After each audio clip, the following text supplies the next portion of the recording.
has a lot of math in it. But draping is actually doing it on the form yourself. So it's very tactile, and it's good for people who like to see instantaneous results like that. So what is draping and what is drafting? Draping is on the form, drafting is on the table. Draping is good for a lot of things. It's good for dresses, skirts, shirts. It's good for things that have a lot of fullness, otherwise known as draping. Like when people think of draping, they think of curtains, and that's exactly what you should use draping for, is for things that fall. What else can you use it for? Don't use it for sleeves, don't use it for pants, and don't use it for anything that's hard to manipulate on the form. You're gonna wanna draft for things that require sleeves, pants, and other things that are hard to manipulate around the form. Sleeves are specifically hard to do on a dress form because dress forms don't have arms, and you need an arm to do a sleeve. It's the same thing with pants. You need legs to do pants, but you cannot have pants on a dress form because there are no legs. So also, draping is good for people who like to see what they're doing and who are good with math. So this is a dress form. So we're going to get into draping in just a couple seconds, but I wanted to explain what a dress form is first. They come in numerous sizes, and sizes change throughout the time period they were made.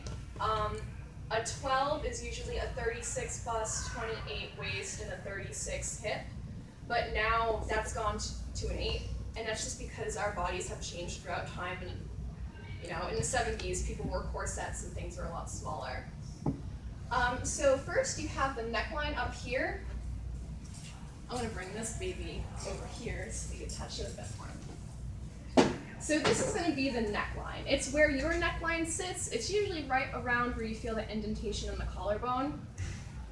This is the shoulder line. The shoulder line divvies it up between your front and back at the shoulder.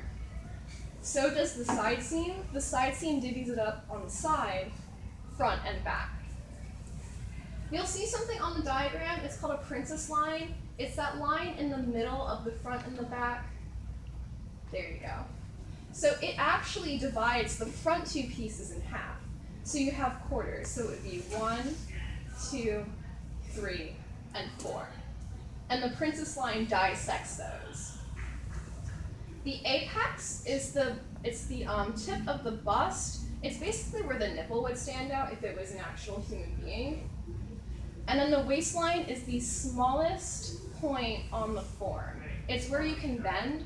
So if you bend, that's actually how you get your waistline. You bend it on one side and you bend it at the other, and where those two meet is actually your waistline. It's a little bit higher than people actually think.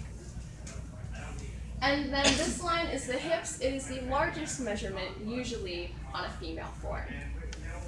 Okay, so now we're actually going to get to do draping. I want to make sure that we have enough time to do it. Today we're going to do half the front bodice. It's really, a lot of people think it's going to be hard. Don't even worry about it. It's going to be super nice.